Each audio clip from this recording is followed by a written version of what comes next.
Meet PJ. He's the founder and CEO of Exotic Car Hacks, an online community which has been teaching people how to buy their first exotic car for over 15 years. And while I was visiting Florida to check out a real Evo 2, I decided to stop by his warehouse and check out his insane supercar collection. We are here with Exotic Car Hacks. What's up, guys? PJ here from Exotic Car Hacks. You ready to see my office? I am more than ready to see this collection of, I guess, art, cars, watches. Art, cars, and everything else. So welcome. This is my personal office. You'll see I love to basically have a lot of playful things, from wispy art to cars to everything in between. And of course, cars, as I'm Mr. Exotic Car Hacks, featuring a 1965 backdraft fully built Shelby with the hardtop and the carbon fiber racing kit. This is a $130,000 custom built car. Very, very well put together, I think, for the backdraft brand. And we kind of carry on here and continue with my Mercedes SLS. This is a 2012 white on red, very low miles, fully customized, of course, with Renntech stuff and 1886 forged wheels. Came out fantastic. Barely driven, but nonetheless, just a very pretty car. Now we have this huge anime mural. This is the largest anime mural ever painted in history, which is really, really cool. This is also the price of a car too. How much does this cost? But I'll tell you this, it costs the same as a new BMW M3. Dang! Yeah, so it's a pretty cool, very, very cool piece of art for me. And I've done this the second time. I did the last one in my last office. This is an RX-7 built by AS Auto Japan. This was their main car for the shop. It has an Ayame kit on it. Fully modded, fully built out, fuel cells, everything, time attack car, over 250 grand in parts, sequential transmission, 2-port rotary, so like really, really sick car. I've never driven this car once. I just basically, since it was a car like the Gran Turismo car, I just like leave it here for decoration. 2005 NSX, this is an original 2005 with zero paintwork, 10,000 original miles, no cracks in the seats, nothing. Absolutely mint one owner car. Bought it for the collection. Put BBS LMs on it just for aesthetics, and kept the rest. It has an NSXR steering wheel and spoon shift knob with a JZ Racing exhaust and coilover system, and that's it. This is my 1998 C4S with 30,000 original miles, also original paint car. Modded with just coilovers, and we just did exhaust on this, primarily stock otherwise, but very collectible, as it was the last year and it was a factory aero kit car, so only 200 cars were made. So these are your old cars, kind of? Yeah, these are like my 1990s, I call them, car, and then the SLS, just I had no room anywhere else, so I left it here. This is the Lamborghini Diavel, the original one that Lamborghini built as their first collaboration when they bought Ducati. And then this side has the STO variation that just came out, the Street Fighter STO Lamborghini Ducati. This is a $150,000 bike now used. It was $100K new. Very hard to get, but I get all of the car-inspired motorcycles, as I don't really ride anymore, but it was more for aesthetics, and that's why I team them up with these giant Transformers that are 3,000 pounds. So you just like the Transformers for art? No, it's just, yeah, for art. I mean, they don't move, they don't activate at night or kill anything. Imagine you getting it. And then here, this is kind of what I came this is where all the cool cars lie, the ones that actually get driven. Unlike most people, I drive the out of my cars. I just have a lot of cars, so I don't add that many miles because they get driven over time, but I do drive them. That's my Bugatti Chiron. We can start there, sitting on HRE wheels, P103s in gloss graphite, which I think came out really fantastic on the car. White on white interior, Miami blue stitching. It's called Riviera blue, same with the calipers. And you'll see that even the black pieces at the bottom are actually carbon fiber. They're just called dark carbon, so it kind of looks black, but as you get close, you kind of notice. I just had to take a moment to pause and take this in, because just a year ago, I was considering giving up on YouTube, and here I am in Florida, being asked to show one of the coolest unseen supercar collections in the world. No other YouTuber has ever gotten to film PJ's collection. This is your favorite one, right? Yeah, one of my favorites to drive for sure. Here we have a McLaren Senna. This is sitting on Anarchy wheels. I think this came out fantastic with blue livery and a blue carbon interior. That's what really makes this car. This used to belong to Alicia Keys and Swiss Beats. Kind of a cool historic fact about the car. We carry here to the 812 GTS, rare chalk color with all carbon options, and of course contrast white and yellow interior. 918 Spider with Weissach wheels. This is a non-Weissach car.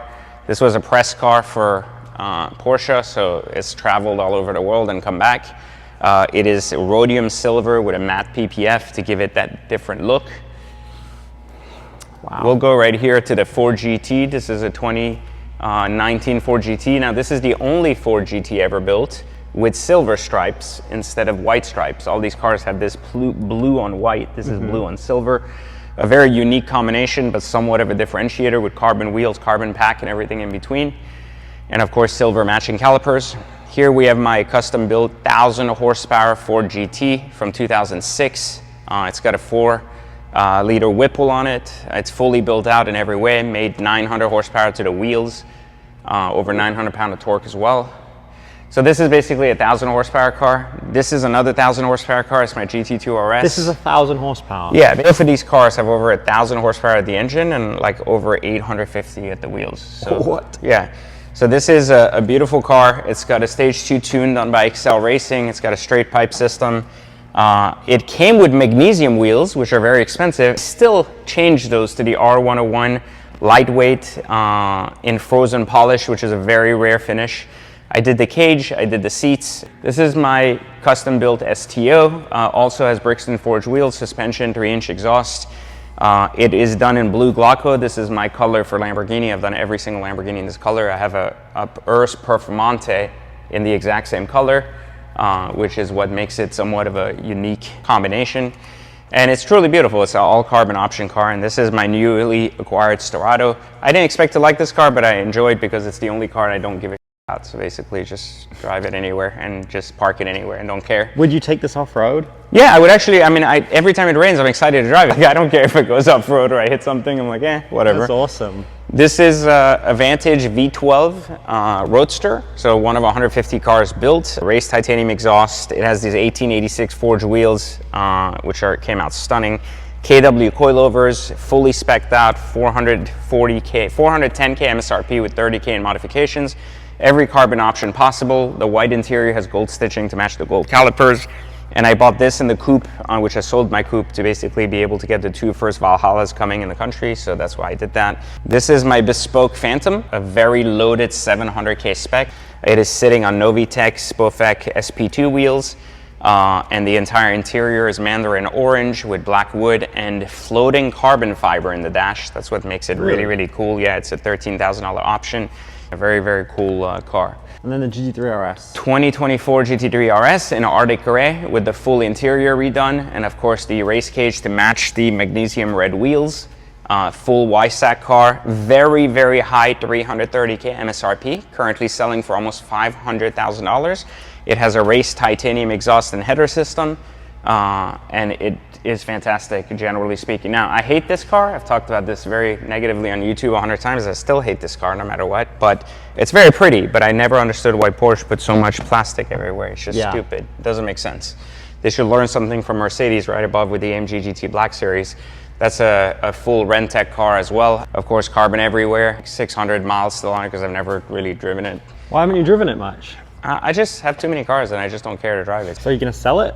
No. Just keep it? Yeah, it'll make money down the road, so it's fine. It'll just stay here. This is a Cobra R. Anyone who's a child who was 18 around the 2000 era then knows how 1980s and 1970s babies know what that is. That's a very, very rare car from Ford. It's mint. Yeah, I love that car. My ACR Extreme, full aero car with custom done white stripes, white HRE wheels, extra carbon added on fenders and side skirts, suspension tweaked, and I think it came out superb with exhaust as well. Just a very interesting car, actually surprisingly good driving for a car you don't expect to drive so well. And I noticed on some of these cars you have custom plates. Like yes, a lot of custom plates because we love to obviously have a story. This is Tenet from my favorite movie, the movie Tenet. This one is I'm Too Poor. I've had this plate in 3 different states. I think it's just hilarious. It's just always on something that's at least $1 million. No degree to signify my accomplishments in the educational space of high school. And if we continue that one, actually the 918 is going to have no loans shortly because all these cars are owned cash. So and it looks like it says sad plan. I know, but it's going to say no loans. It's just not here yet.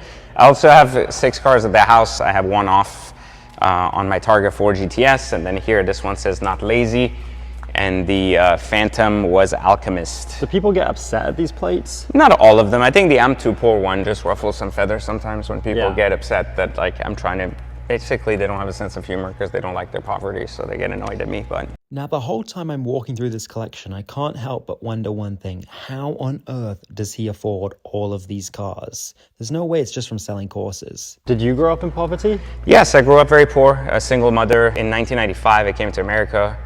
We didn't have anything. We came from France after running away from the revolution in Iran, so then ended up in France. And then 10 years later, when she built somewhat of a little bit of a business to give us enough money to come to America, we came to America still dead broke and lived in a basement at my uncle's place for a couple of years. I saw that my mom didn't have it in her to start building again. You know, she was much older. She had me at 40, so she was like very, very old, and it was hard for her to start over and everything else. So I took over and I started working at 14 without a green card, you know? And so by 18, I was a bank manager. I was the youngest bank manager in America, and then just kept growing. Because from 14 to 18, a lot of people go, how's that possible? How can you be a banking that young? Well, from 14 to 18, I worked in sales doing roofing and siding. And so I built up a lot of sales experience. And then when I got in banking, it was kind of a sales banking role, you know, as a manager, but I kind of kept going. And over the years, I got fired about 7 years later. Built my own investment company, and since then I've built a dozen platforms online. I've been teaching online since 2008. People know me for Exotic Car Hacks, Watch Trading Academy, and more notoriously my books, Third Circle Theory, Radius and Gate of Choice on Human Consciousness. So I've done a lot of different things online, but I basically dedicated the rest of my life since 2008 to teaching online. And I own a lot of businesses, but my core job and what I do every day is focused around teaching people finance and money on the internet, but not as it pertains to real estate as some next gimmick. It's always about the same things: how to asset allocate in cars, watches, art. And basically I'm a byproduct of my own teaching, because I'm always doing what I teach. So it's never in a position where you're like, oh, well, this guy was doing this, now he's teaching it, you know, so I'm still doing it. You can see it here. Do these cars or the watches, do they bring you fulfillment? So no, not at all. So I've always been like I said, I studied a lot of human consciousness internally for myself, meaning like not studied what other people put out, but really journaled my own life since the very beginning. And so having written books on those topics, I've been able to identify that true happiness doesn't come from materialism or acquisition. However, acquisition and materialism is very important, as it's part of the path to that. So the more progress you make in life, then the happier you become. Now, progress in the earlier stages of your humanity is defined by things that you understand, such as money. Like, oh, I got a better job. Oh, I made more money. I got a raise. You feel good about your job, right? You don't want to quit your job typically. It's when you're not appreciated, when you don't make more money, that you say, I need to go find a different job, someone that appreciates me. Because you seek progress as a human, because time only moves in one direction. So what happens is, when you are part of that progress, right, and progress is part of your life, in the early stages, you may buy things like a bigger house or a nicer car, and it gives you a sense of progress, right? So that's a big part of why I say money is a driver of that happiness, because it's a measure while you go into the realm of society to understand that it is a measure of success in society. Interesting. Well, thanks for showing me your collection. You're very welcome. It. Yeah. Really like that Cobra R. I know, you're a big fan like I was, right? Yeah, that is probably, that and the Senna, this spec with these silver wheels, I love. Man, thanks, appreciate it. You're very welcome. There you go, man. Let me know what your favorite car is in the comments. And remember, whatever your dream is, never ever quit. See you guys in the next video, where we continue the Evo 2 project.